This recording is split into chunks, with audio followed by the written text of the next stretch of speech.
have a few others joining us as time goes. Thank you. I want to welcome everyone on behalf of the New Jersey Statewide Dam Removal Partnership to one of our sort of every other month or so information sessions. This one is on preparing a request for proposal for a dam removal. You'll find all of the previous, bar one, all of the previous information sessions on our website at njdams.org under the resources tab, and that will allow you to take a look at a whole bunch. I think at this point there are 14 or 15 different 1-hour sessions on a variety of dam removal related topics presented by a variety of presenters. For those of you who are members of the New Jersey Statewide Dam Removal Partnership, we're always looking for presentation ideas and also volunteer presenters. We like to broaden the range of presenters just to keep it fresh and interesting. Okay, so we are going to start. I'm going to share that this is very recent photo just within the last week or so. This is the notching of the Paulina Dam. It's TNC's most recent dam removal underway in New Jersey, Paulin's Kill in Blairstown, New Jersey, and Warren County. And this dam just received its 40-foot wide, roughly, and 6-foot deep notch, which will allow the river to travel through that notch and allow some of the sediment to dewater over the next year. We have this work is being engineered by Princeton Hydro. I received this photo from Jeff Gall and is being done by Riverlogics and Renova as a joint venture. So we're just excited to share that that is underway. Okay, so we'll get started. I'm going to ask folks if you could kind of hold questions to the end. I'm particularly interested, I think someone might need to mute. Just a reminder to everyone to please mute. I would like to have folks, as I'm stepping through this, to kind of think about questions or experiences that they might have had, right? So whichever side you're on, if you're someone who is typically issuing a request for proposals or is typically writing proposals, if you could think about things that would be helpful for, again, both sides of that equation to know, it'd be interesting to add that as a conversation at the end. Okay, so an RFP is a document that an organization puts out to receive formal bids from potential vendors. It should be very specific in what you're asking for, and we'll touch on that idea several times throughout the presentation. And it should also let the bidder know how you're going to evaluate that proposal.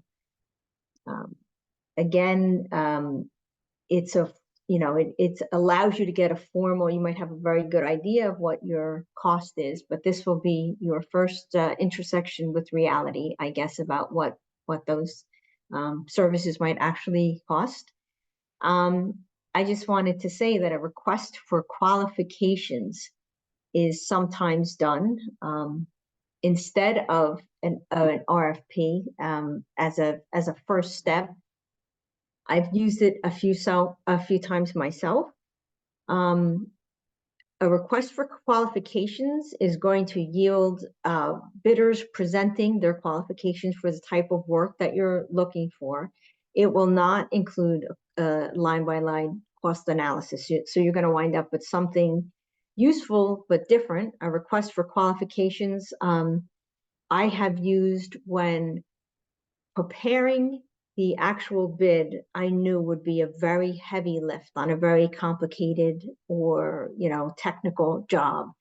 So these proposals take bidders, contractors, consultants, a tremendous amount of effort. And so to not make, you know, 8 firms put in that tremendous amount of effort, a request for qualifications will allow you to rank them pretty much exactly like you'd be ranking regular bids, but you're going to take what appears to be the most qualified bidder for your job, ask them to submit the proposal.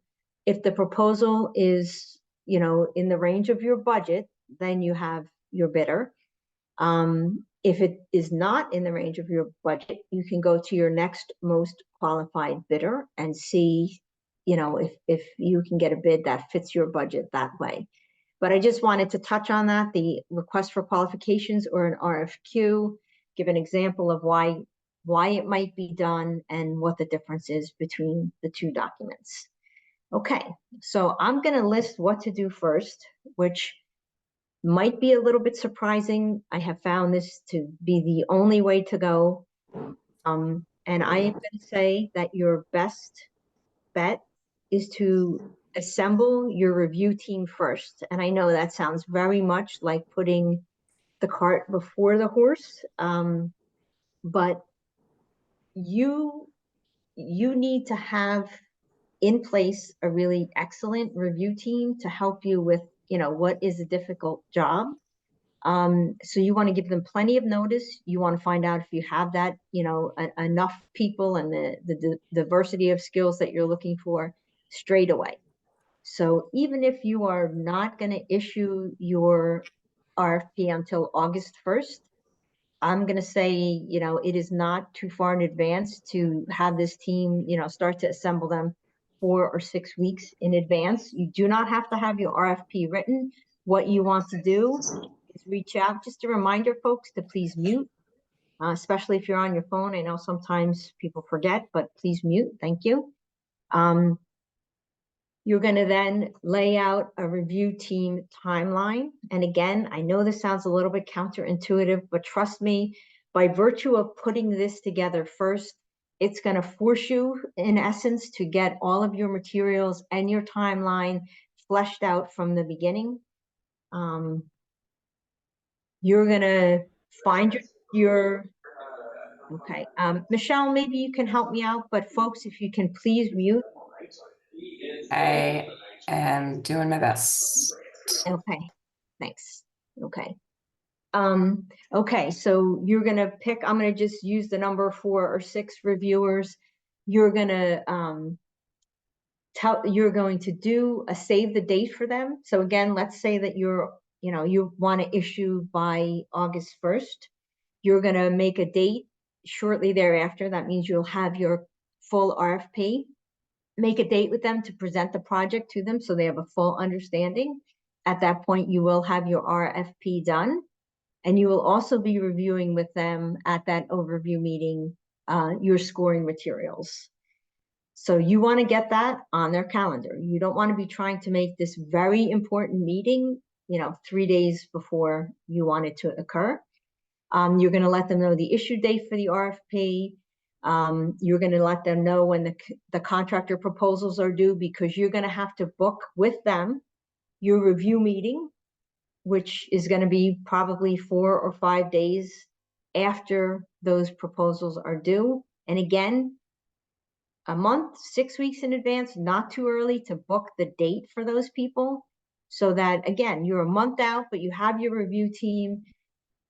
You've booked them to review your materials. You've booked the actual review date. You want to get the interview date. You're not sure if you're going to need it or not. You want to get that on their calendar. So this is all done in advance, and then you're going to let them know when you're expecting this process to be done. So again, I can't say enough how much you want to get out of this early. Otherwise, you're going to find yourself, whew, just got the RFP out. Now I have, this short time period to pull together my materials, make sure these people are available, identify who they are. So again, keep ahead of that. Another thing that you want to do, again, I'm going to say before your RFP is even done, you can even do it, as you're starting, identify someone who's going to review that RFP for you before it's issued, before your review team sees it, right? It should be, ideally someone from inside your organization, if that is possible. They are looking for the very basics. Does this make sense? Or is the person going to come back to you and say, hey, Beth, you forgot this giant chunk, like where is where is this important piece? It's just missing. And we all know we can make those kinds of mistakes when we're proofing our own work. So identify someone who will be able to be familiar enough with the project, the type of project, to know when they're seeing, something missing. Also, ideally, if it's someone from inside your, they can make sure that it abides by all of your organization's procurement rules. Make sure that you're doing what you need to do before you are allowed to hire someone, right? You want to make sure you've dotted all your I's, crossed all your T's. And then ideally, someone to look at it. That might be you. If you're lucky enough to have a grant person or a grant expert within the organization. If you're using grant funding, you need to know, is there anywhere in this that I needed to consider what my funder is going to make me do before I'm allowed to hire someone, and make sure that you've done that. I think a little bit later, I have a slide on some of those things that, might need to be added if you have grant money. And I'll say even particularly federal grant money. Those of us who work with federal grants know that they are just getting more and more specific about exactly how you must proceed with procurement. So these are the kinds of things that you want to do before, you want to get everything ready to prepare yourself for writing that up. Yeah, and a reminder to book time on the reviewer's calendar, right? You tell someone, it's whatever, it's July 1st, and you tell them, I want to get an RFP out by August 1st. I'm going to get it to you by July 25th, and I would like to meet with you on July 28th. I'm going to book an hour and a half for us to meet. Again, just don't back yourself into a corner. There's nothing, to me anyway, it's probably my own my own peculiarities coming out here, but there's nothing more stressful to me than feel that I'm cramped on time or short on time, and then I'm going to have to, get stressed out at the end. I like to make sure I have, kind of the recipe for success there. Okay, so actually writing the RFP will start kind of general and get a little bit more detailed as I go through a few of these slides. You want a statement of purpose for your project.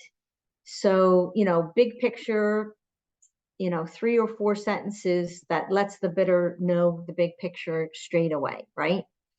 Then you want to tell them about your organization or agency. Are you local, regional, national?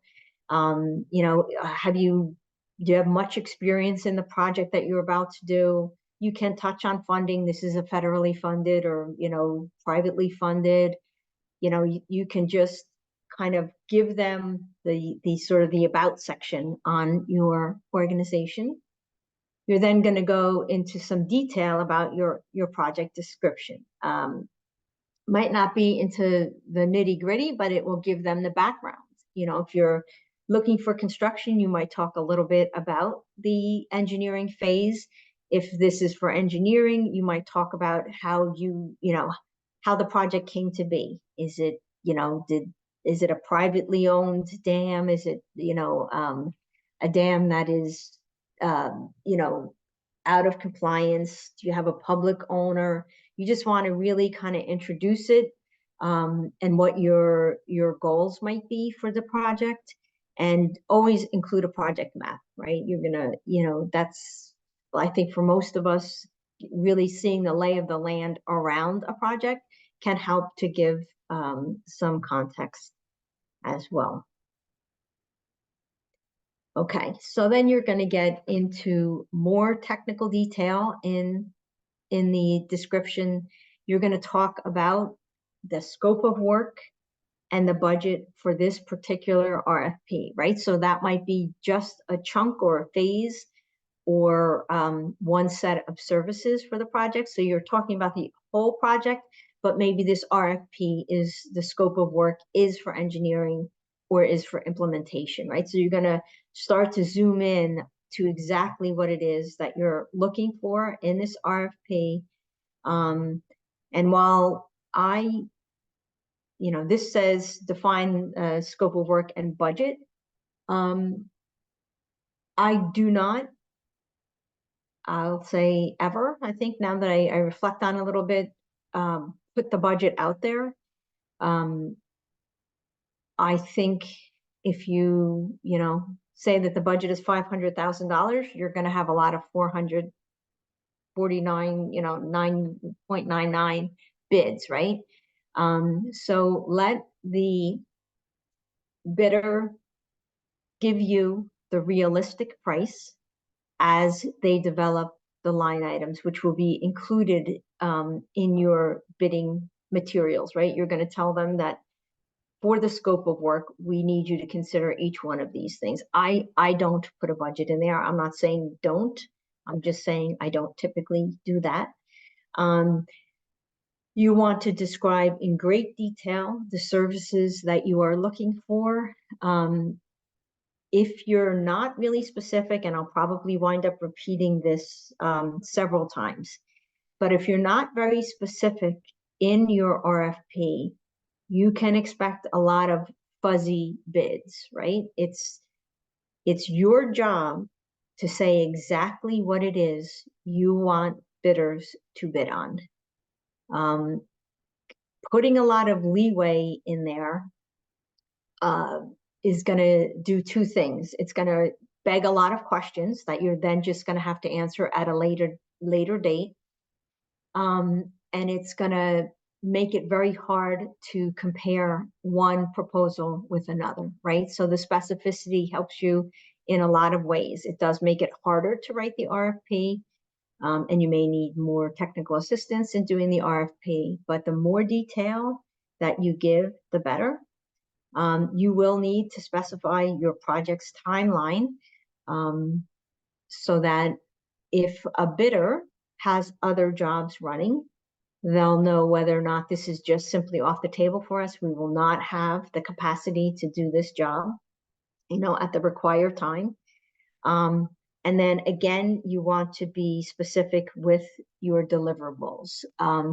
You want to not just say end permits. You want to list the permits that you think that you will need to get the scope of work done that you've put forward, right? You want to, again, set yourself up for proposals that are easily reviewed and compared to one another. A fuzzy request for proposals is going to lead to a lot of fuzziness in what you get, and that is not helpful.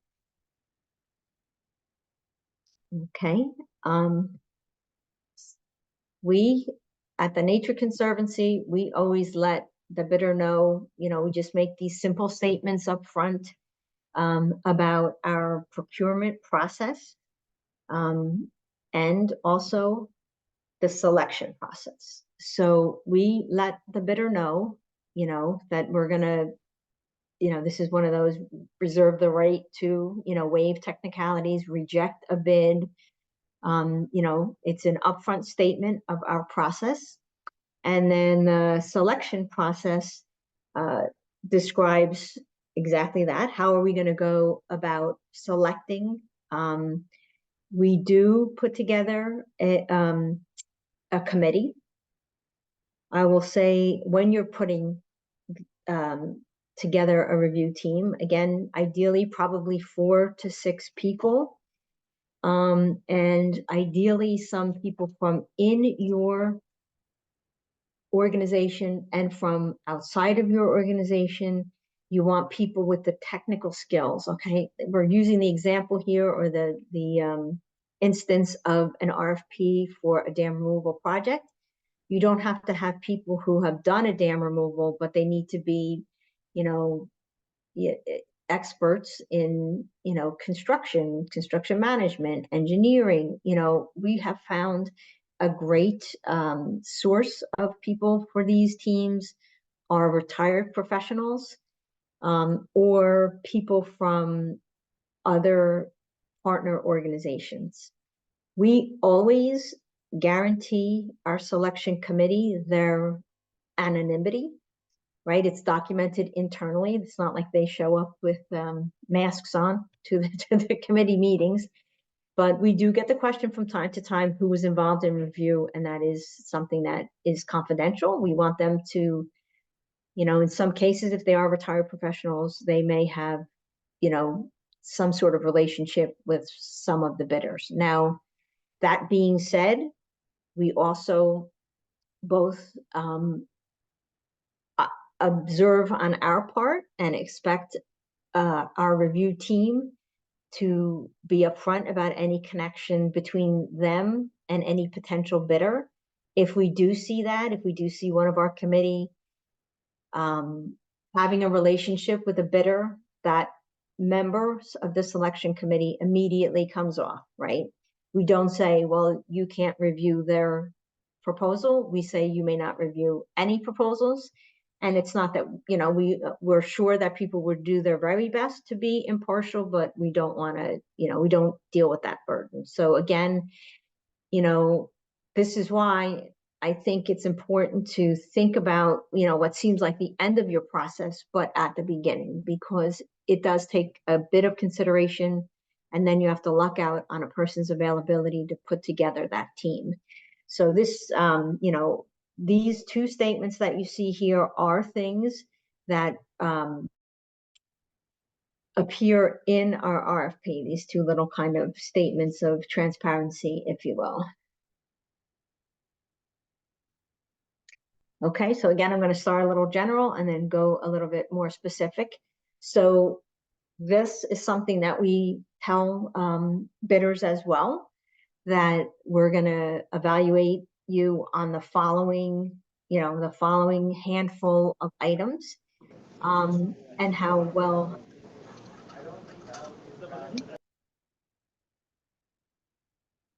Okay, and then also on the quality, completeness, and clarity of submission. So I can see by just a quick scan that we have folks here who both issue RFPs and who answer RFPs for this type of work. It can be very frustrating if you have to flip back and forth to try to figure out, like, how does this one match up with this one?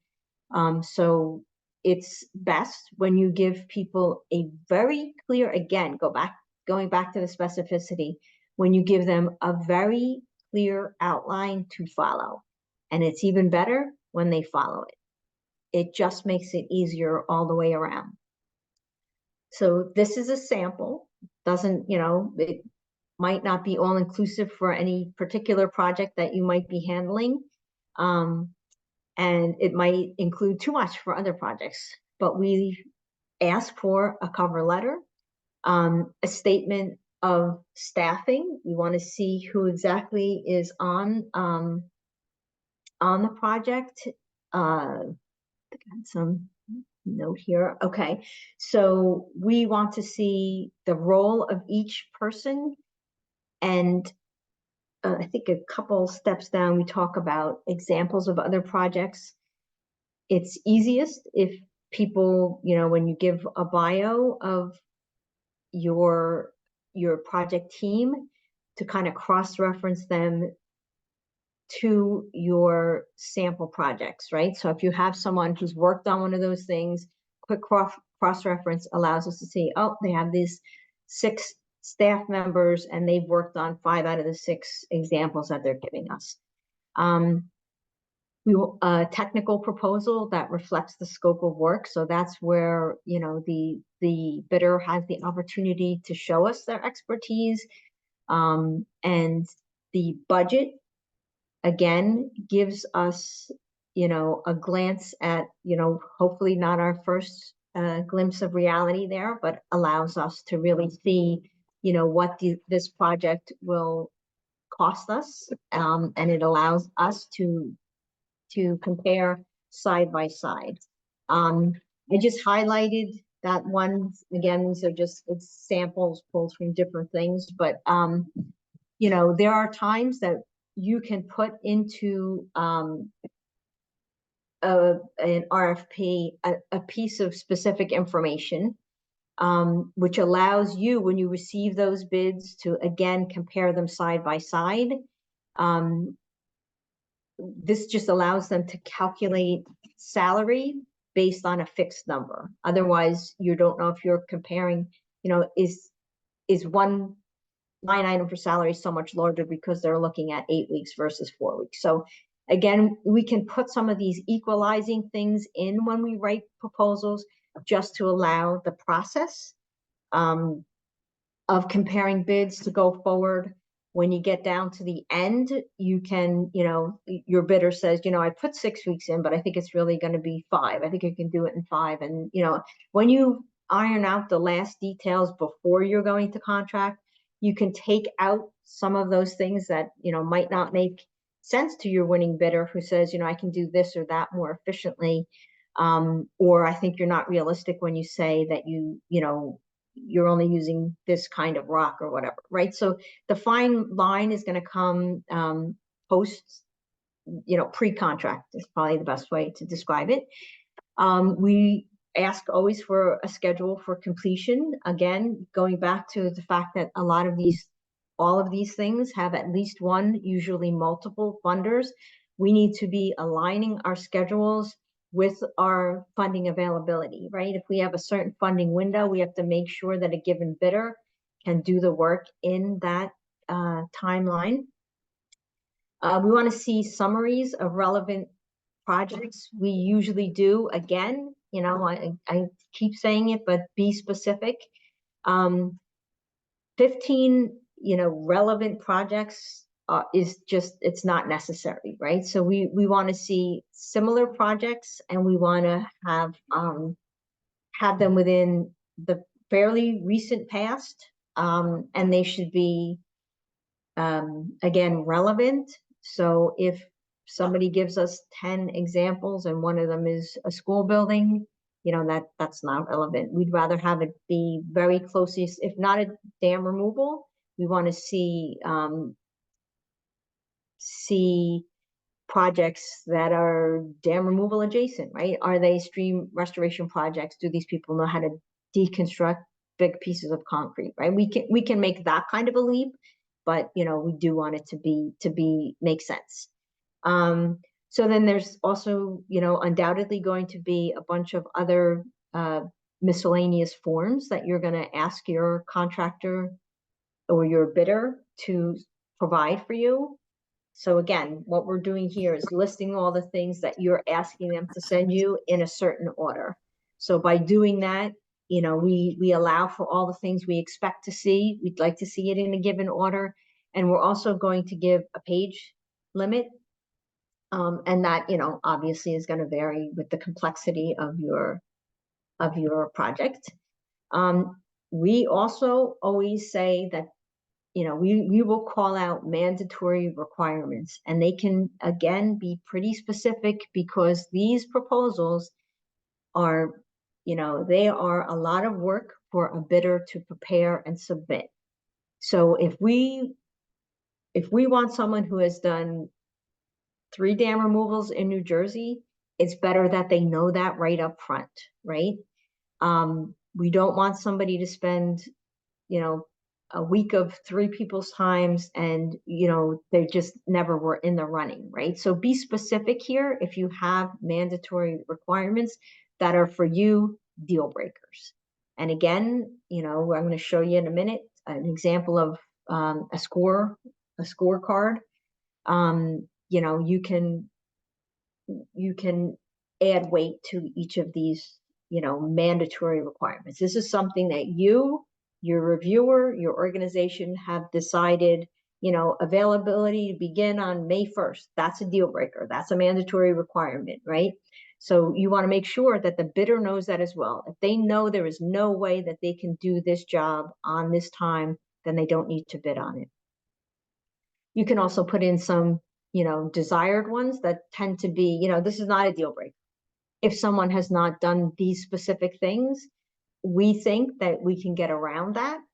But we just want to, we want you to know that if these happen to be in your skill set, you should mention them, because they are things that are desirable to us. We also want to let bidders know when they can submit questions, right? Ideally, not ideally, you will have a site visit, and then you'll time the question, due date, and answers around that site visit, right? You want to bring folks out to the site. They have 5 days a week to ask you questions, and then you have to get back to them in a time that makes sense for their final due date, right? If you're answering big technical questions, up to 2 days before the proposal's due, that's not fair. So you have to, again, when you are putting your RFP together and having it reviewed by somebody, you want to make sure that the timelines make sense. I think yes, okay. And that's, here are some critical dates that you will likely want to include in your RFP. That all important site visit is probably the first one that's going to come up on the calendar. Your questions, when are you going to receive them? When do you promise to answer them by? We have to answer questions to all. So just because one person answers the question, that doesn't mean they're going to, ask the question, that doesn't mean that they're going to just get that direct answer from you to them. We will wait to assemble all questions and then put them back out, whether we're using a box folder or however we're communicating, that will go back on before the due date. And then, again, allow a reasonable amount of time for them to use the information they've asked for and to go back. And I will say that this is a learning experience. So to folks who are writing RFPs, this is your chance to learn. Where did I fall short on this? If you have 4 out of 6 contractors asking you the same question, that means you left something out. So you'd make a note of that for your next RFP. Or sometimes they'll ask you a question and you're like, I don't know what that means, so it's a great learning opportunity for you. But you need to find, the correct answer, not just adequate. You need to get a correct answer back to them. Because again, remember, they can only do as good a job on the proposal as you have given them, the guidance and the outline to do. So then you're going to have their due date. You're going to make your selection. You're going to have an interview date in there. This list will be populated by exact dates. You have interviews if 2 bidders score, they both rise to the top, and you really need to talk to them more to find out, which one is really the best fit for you. You will also have your start date for your project, again, usually driven by your funding availability.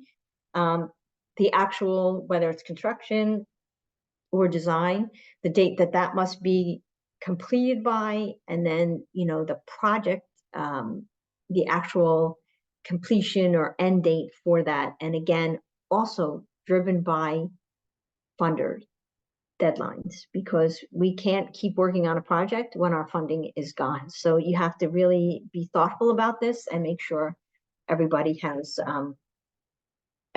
on the same page with respect to the importance of the schedule.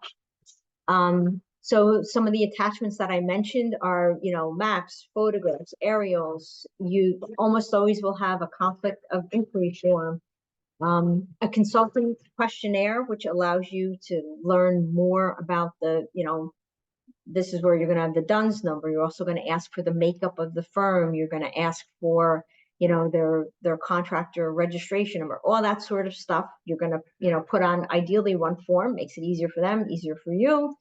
And then always, I would recommend attaching your contracts, your organization's standard contract in there, so they can have a look at that. One of the questions might be about the contract. Is this really necessary? Do I have to do this, to make that hurdle? And I will say to you once again, knowing that you have to have your contract attached to your RFP, that kind of makes you get out ahead of the preparation of that contract. You might say, hey, look at our standard contract. It's 3 years old, and what are we gonna, what kind of ways do we have to tweak that in order to get that up to date, right? So that'll kind of push it into making sure that that is up to date. So I mentioned before, thinking about your funder. When you're doing the RFP, if they have peculiarities about how they want to see a budget, what kind of details go in there, whether or not they have procurement requirements, or else you can't use their funding. You better make sure that you satisfy those requirements. You can always go and ask a funder if it's not evident to you, right? That funders never mind these kind of questions, and definitely be out in front of it. If they have required forms or supporting documents that they want to see as part of your process, or if there are pass-through requirements, the one that comes to mind all the time, because it doesn't ever really affect us, so I kind of am happy it's one we could put aside, is the Made in America steel requirement. We have to put that in there, but we're not building, so we're not using steel, so we don't have to worry about it. But that's a good example of something that your funder is going to ask you to do, and you better be aware of it to make sure, if it's something that is relevant to you, you're going to want to make sure that you can take care of that. So about the selection process, and I think I've probably touched on this, but again, that is where the rubber hits the road, and you just need to make sure you have enough people, and people with with that breadth of experience. Pull together a good team, prepare them well, standardize a scoring form, get that out to folks. So they're going to have whatever 4, 5, 6, however it works out for you, days to review the proposals. They'll have a scoring form in hand. You're going to ask everyone to send that back to you before you meet, right? So that people are not influenced by what they hear from others. Now, there is room for discussion. My next bullet there, encourage a robust discussion where people feel comfortable asking questions, entertaining new thoughts, and citing the proposal content to support their ideas, right? So if, somebody fills out their scorecard, that bidder A and B are close or equal, hearing that discussion, why someone would put one or the other first is, it's not just, hey, yeah, that, I'll go with what Bob says, right? You don't want that to happen unless Bob can cite for you why they, oh, did you not see on page 3 XYZ? So again, you want to have this great team, because nobody wants to be the one person who's making that decision, right? And none of us have the skill. And then just a reminder that you need to document your process, including your materials, how I met with the review team on these dates. Here's a sample of the scorecard. Here is a folder with everyone's scorecard in it. I know at the Nature Conservancy, we have internal requirements for this process. And I can tell you that there are funders who will say, if you say, yes, we did a competitive bid process and we chose this person, they'll say, prove it. So we need to have all of the materials in hand. Okay, this is an example of a scorecard. I don't really expect anyone to be able to, get into the nitty gritty and read this. It allows people to score different aspects of what the issuer called mandatory or desired characteristics. And then, again, you can go back and weight those answers, right? So this is part of the review team, is deciding at that first meeting, or helping the issuer decide what are really the deal breaker and what are the, nice to have but not needed. So we do use very material specific to a particular bid and designs to make sure that we come out with, a way to back up our decision. You'll also notice there are comment slots there. So it's not, there are ways for us to say, this looks good, but because of XYZ, I have this concern. So lastly, once you go through this entire project, right? So you bid everything, just keep in mind that following, the actual selection process and the bidding and the site visit and everything, then you are actually sitting down with the chosen consultant or contractor to negotiate the final contract for services. So at this point, there should be no surprises. but there might be tweaks, right? It shouldn't be, oh my gosh, this or that. I'm not going to do that, on either side. We should have been so specific, so detailed, so careful that there are no big surprises. But at the same time, when you're putting out an RFP, you have very likely,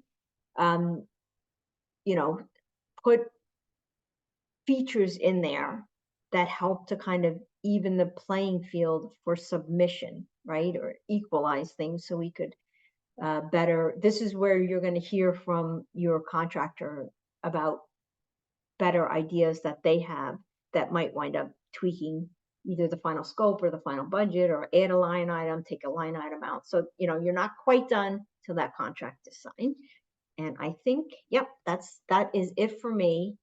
But I'm hoping that we can either have people share experiences or lessons learned or things that they kind of found out the hard way, that they wish that they had done this or that in preparing an RFP.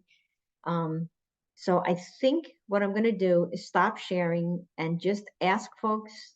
I think ideally, if you can just take yourself, I'm looking at the amount of people, we can try to just have folks, join the conversation by unmuting themselves and see if that works. If not, then we'll just revert to people raising their hands. So do we have anybody who has a question or a comment or a lesson learned that they think is worth sharing?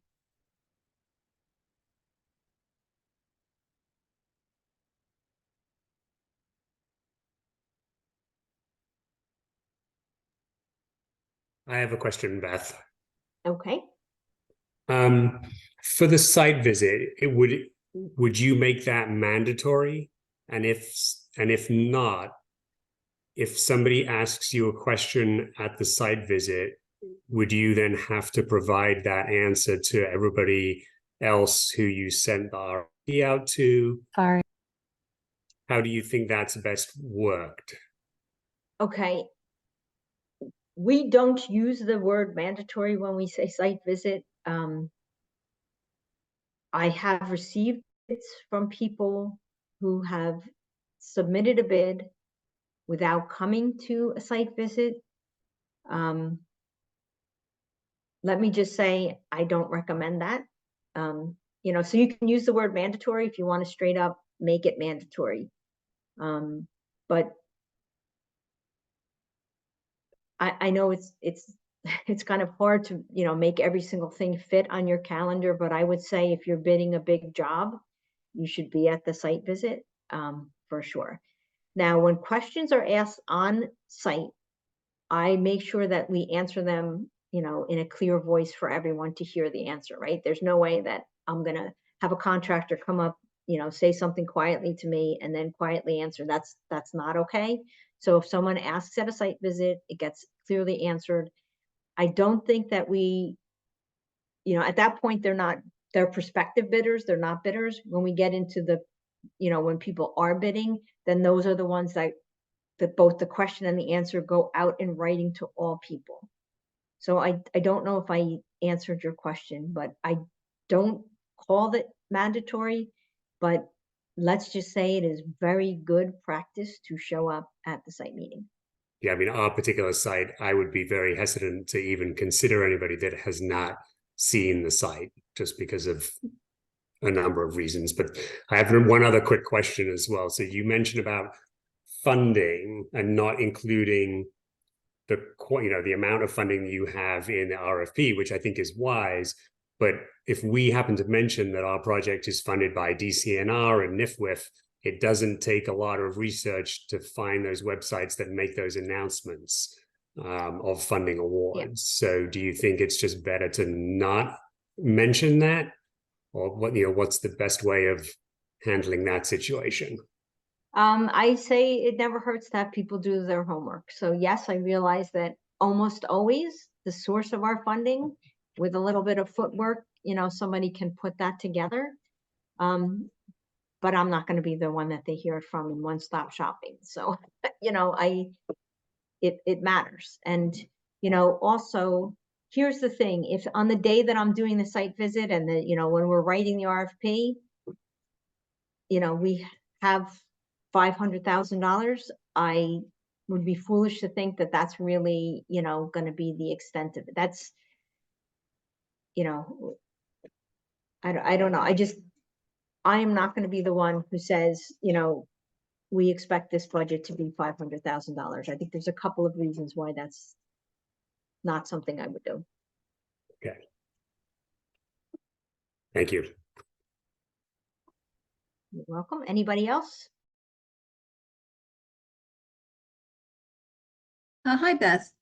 This is Rosemary Brennan from the Little Twin Lakes Association in Bernardsville. And glad I joined this meeting, but I just want to check my impression. We are a small homeowners association. We're looking to remove a couple of dams.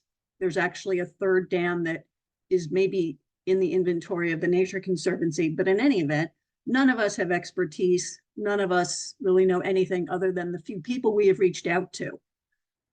Am I going to look for someone to essentially be our partner in this entire RFP and evaluation process, since we don't have anything in-house? And if we are, how much do they charge for that kind of service? So you are asking a very excellent and hard to answer question, right? So we are sometimes faced with a similar kind of issues. You can turn to people who, so for you, I happen to know that you're working with U.S. Fish and Wildlife, you're working with NRCS. Those are people that you can turn to for technical assistance. You can also, try to see if there's anybody else in your, area of development there that might, be skilled. You have to have an engineer in there somewhere or something. But it becomes challenging for us to ask for the technical assistance that we all need without putting the person who helped you in some sort of advantage for the final bidding. That's one issue. Mm-hmm. Sometimes, your funder is going to drive a lot of exactly, what is allowable, right? So something I didn't touch on was like sole sourcing, right? So let's say these are, for everyone listening, totally, I'm just making this example up because I need to talk. I need to have words to say. Let's say you go with NRCS, right? NRCS might have some flexibility where you explain to them exactly the problem that you just said. And you said, I need someone to give me guidance to get to the point where I can, write out an RFP for engineering, and this, firm A said that they would help me. If I have help from firm A, are you going to exclude them? Like, talk frankly with your funder, because the two that you are working with happen to be two of the most understanding when it comes to exactly the predicament that you are in, right? So Mm-hmm. after, you can also turn to the statewide dam removal partnership for, for example, this information session hopefully will help you to lay out the sections. So now is it going to help you to know what line items to put in your potential budget? No, but NRCS or U.S. Fish and Wildlife can very likely look at the project and help you to create that part. And as a funder and not a bidder, they can do that.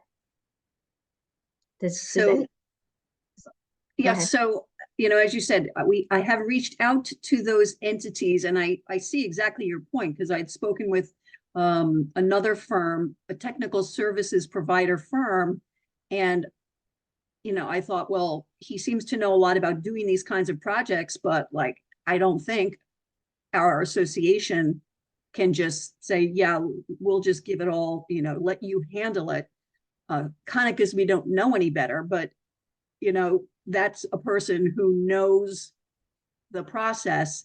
I don't know. It's very daunting. Yes, that is true. It is daunting, but I hope that I hope that you can turn to, first of all, those are two of the best of the best when it comes to partnerships, right? US Fish and NRCS. They have people on the ground in New Jersey familiar with these kind of projects who can help you. And again, I don't know that we can get in this super specifics of your project here today, but you can turn to the statewide dam removal partnership and we can try to help you on some of those, it is a challenge to do what we want to do, which is the right thing, the transparent thing, but also to actually get to the end of this very technical process, as beginners, or as, even, you don't even have to be a beginner. You could be doing it for a dozen years and you still need help, right? So. Okay, well, I appreciate your answer, which was full of ambiguity, which just confirms in my mind that this is a very complicated thing. Yes, And and I will mute myself. Okay.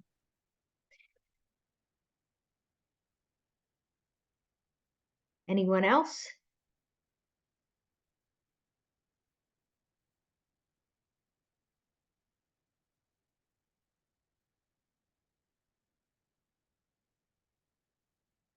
Okay.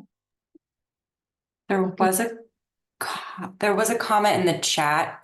Somebody had asked for examples, and I don't really know where would be a good place to. Example RFPs. Yeah, I think that was and if you're still on, Alex, I wanted to ask, but yeah, example RFPs. Oh, okay. So I think, RFPs are public things that are issued, so you should be able to grab some. And Rosemary, that is even something else that I failed to suggest to you. But, all of these RFPs that have been issued are out there. So, is it going to help you to specifically outline your project? No, but it will give you a very good idea what similar RFPs look like. There are also plenty of examples, if you just Google, show me an RFP, you're going to see a bunch that outline a lot of the exact same kinds of steps that I just did. But I would definitely, and you can ask another organization, and it's up to them to decide whether or not they want to share that information. But if you know of a similar project in a similar location, remember also, New Jersey happens to be a very highly regulated state, so you might see more hoops in our RFPs to jump than you might see elsewhere. But you can try to find a similar situation, ask an organization to see the RFP. I'll just add, Beth, that I happened to actually find this webinar because yesterday I was doing a search for RFPs online and happened to find this webinar. So it was extremely timely. And thank you for going through this afternoon. This has been super helpful. I would have missed it if I hadn't been on Google yesterday looking up for damn RFPs. So I don't know if this maybe it went into my spam, but did this webinar go out to the training class group from last spring? Good question. I'm not sure if we have added them. I mean, we use everyone who's ever attended an information session. We try to hit them with every single one. I'll also say something though on Eventbrite, which is the website that you registered on. There's a way to follow the New Jersey Statewide Dam Removal Partnership, and that way I'm now following. Yes, and so, I'm glad I'll be notified of all future webinars too. So Yep. Thank you, Beth. Okay.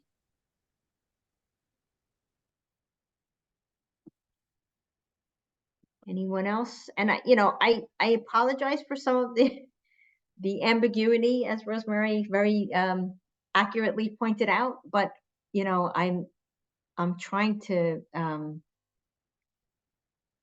give answers without crossing any lines. So that's, particularly anything that, has to do with sole sourcing.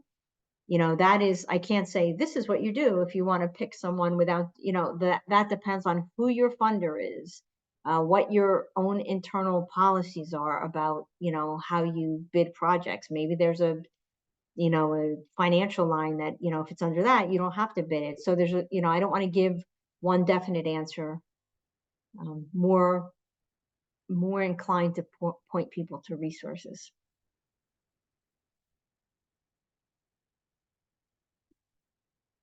Anyone else? We have a few minutes left. Nothing else in the chat? Okay, last call.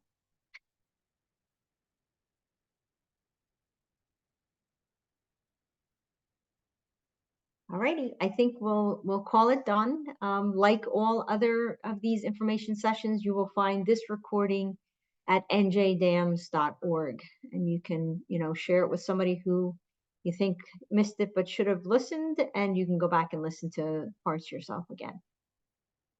Okay, thanks.